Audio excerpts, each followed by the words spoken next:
up, YouTube? I'm here to do my prediction video for UFC Fight Night Alvarez versus Poirier. Let's start at the bottom. The first fight is Devin Powell versus Alvaro Herrera. And to me, Alvaro Herrera is just a decent fighter. I mean, he's got some wrestling and some jiu-jitsu, but he's just okay.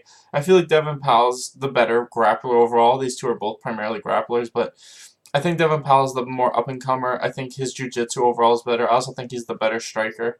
I think that when it's on the ground, Devin Powell's just going to get the better of the positions, and he'll probably just win by decision. I think it'll be a close-ish fight, but I'm leaning towards Powell.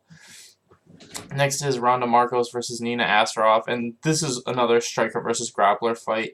I feel like Nina is definitely the better striker, but Randa's got the much better grappling, and I think that Randa is going to get the takedowns whenever she wants. I think Randa's just the better fighter overall.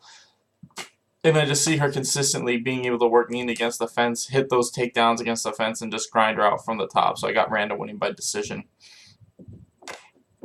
Next is Dustin Ortiz versus Matthews Nicolau. And to me, Matthews is really solid. He's got really good striking, solid takedown defense, and good jiu-jitsu overall. But I think Dustin Ortiz, we've seen when he fights these really good jiu-jitsu guys with decent striking, he's great at getting them against the fence and just outpacing them.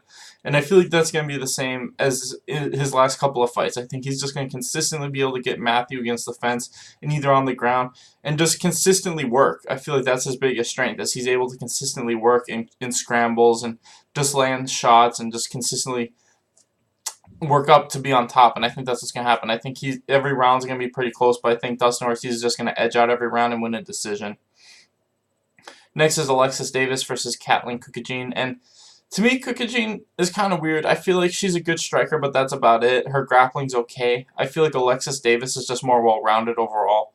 I think her striking and jiu-jitsu are both better than Katlyn's, and I just think that this will be a close back-and-forth fight, but I think Alexis is just going to edge every round. I think that, like I said, I think if it does go to the ground, she might win by submission, but I don't necessarily think that will happen. I think it'll be striking for the most part, and I just think Alexis is going to edge out the rounds and win a close decision.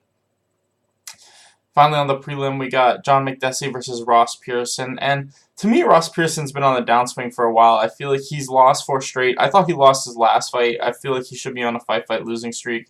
To me, John Makdessi's the opposite. He has losses on his records where there were fights that he clearly won, and he's kind of getting these mid-level fights just because, like I said, he's been screwed on a couple decisions. I feel like he should be getting higher-ranked guys. I just feel like these two guys are the exact same thing. They're strikers with good takedown defense, and I think Makdessi's just closer to his prime. I think he's faster. I think his technique is a little bit better at this point, and I think he's going to win either by decision or by knockout. I don't know. Ross Pearson's been taking more damage and getting rocked easier, so I'm leaning towards Makdessi. I think he wins either by knockout or decision. Next, we got Gazumard, I can't say his last name, versus Ion Cutelaba, and to me, Gazumard is the better fighter overall. I think that his grappling's a lot better. I think that if this fight hits the ground at all, Gazumard's going to have the advantage, and I think it will. I feel like Gazumard's going to be able to get it to the ground, and he'll probably win by submission. To me, Ion just doesn't look super impressive. I feel like he's a decent striker with decent takedown defense, but to me, overall, I just feel like he's okay, so I'm leaning towards Gazumard getting like a first-round submission with a choke. Next is Hakeem Dumawa versus Austin Arnett, and Austin Arnett, you know what I mean, I feel like he likes to bang with dudes, and Hakeem didn't look great in his UFC debut. He got caught really early and submitted, but before that he was 8-0, and he looked really great in all those fights. I feel like Hakeem, you know, I don't want to judge him too badly on that one UFC debut, because who knows, like I said, sometimes you get caught with that one big punch early and that can be it. I want to judge him based on his other fights before. Like, if he loses 2 in a row like that, then I'm done with him, but the fights he had before that, he looked like a great up-and-comer, and I feel like that's what we're going to see. I think Austin Arnett's just going to strike with him. I think Hakeem's the better striker, and I think Hakeem's either going to win by decision or knockout. I don't think this fight's going to hit the ground. I think Hakeem is really good at stuffing takedowns and getting back to his feet, and I think that he's the better striker. So, like I said, I think Hakeem by decision or knockout. Next, we got Cajun Johnson versus Islam Makhachev, and you know, to me, Cajun Johnson's probably the better striker, and he's got the better movement overall on the feet. But I feel like if Islam can just get him against the fence and get him on the ground, I think he's got a huge advantage grappling. And I think that's what's going to happen. I think that Islam's going to kind of Khabib his way in, get those Khabib-style takedowns, and just beat him up from the top. You know, they train together, and This is what I see happening. I think unless Cajun can knock him out from the outside and just keep him on the outside for 3 straight rounds, which is hard to do, I just don't see that happening. I think Islam's going to be able to get this fight to the ground once he gets a hold of Cajun. It might take him a round, but I think eventually he will be able to do that, and I think once he gets into the ground, he's going to beat him up and either win by knockout or submission, probably in the second, third round. Next, we got Jordan Meehan versus Alex Morono, and this fight sucks just because I don't know where Jordan Meehan's at. You know, he lost 3 straight, beat Eric Silva, but beating Eric Silva is not super amazing. I think everyone realizes both these guys they look like contenders at one point, but they haven't lived up to that hype. Alex Morono, you know, he doesn't have the most amazing UFC record, but he's like 4-2, and I feel like he looks solid overall. You know what I mean? I feel like his striking is really good, and his jiu-jitsu is really good. It's really hard just because I feel like I want to pick Jordan Meehan, but I just don't know how good he actually is at this point. When you lose that many in a row and your last win is against a guy who's also just mediocre, I'm leaning towards Alex Morono in this one just because I feel like I've seen more consistently. He's 4-2, but that one of those fights he lost was against Nico Price, and he was kicking his ass before he just got caught at the end. So I feel like Alex Morono, you know, he just looks more impressive to me overall. I think that he's more consistent at this point, and I'm going to lean towards him. I say he wins a close decision. Next, onto the main card. First fight is Alexander Hernandez versus Olivier Mercier. And Alexander Hernandez, you know, he won his first fight by knockout really fast. It was against a really good dude, and I don't know how good he actually is. You know, he came in the UFC, he was like 8-1, so he's 9-1 now. To me, I just feel like leaning towards Olivier because I've seen him more consistently. You know, Alexander, he has that first round KO power, but I don't feel like he carries that power throughout the rounds. Almost all of his finishes are in the first round. As where, to me, I feel like Olivier, we've seen him consistently be getting better, and I feel like if Olivier can get this to the ground, he's got a huge advantage there. I feel like Alexander's primarily just a striker, and I think Olivier, like I said, I think he's going to be able to clinch this guy up, take him down, and once he does, I think he's going to get the back and win by rear naked choke. So I'm leaning towards Olivier on this one. I say he wins by first or second round submission, just because I've seen him fight more, and I feel like he's more consistent at this point.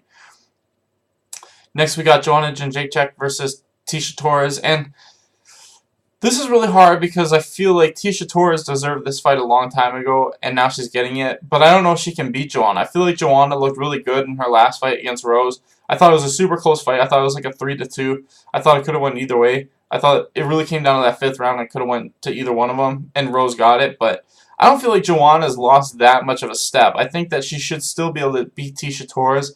I think her movement and just her volume is going to beat Tecia. I feel like Tecia tries to fight the same way, but her cardio isn't as good. I don't think she can keep the same pace Joanna can. I think the first round and a half will be close, but I think towards the end of the second, you're going to see Joanna pick it up, especially in the third. And I just see Joanna winning at least 2 out of the 3 rounds by 29-28 decision. I don't think she'll finish Tecia, but like I said, I just think she can keep her pace and throw her volume for 3 straight rounds, and I think that's what's going to happen. I think she's going to be able to outpace Tecia Torres and win by decision.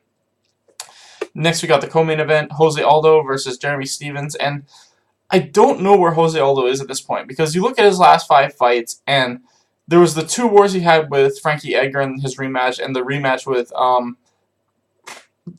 Chad Mendes. He won those 2, but he took a lot of damage in both of them.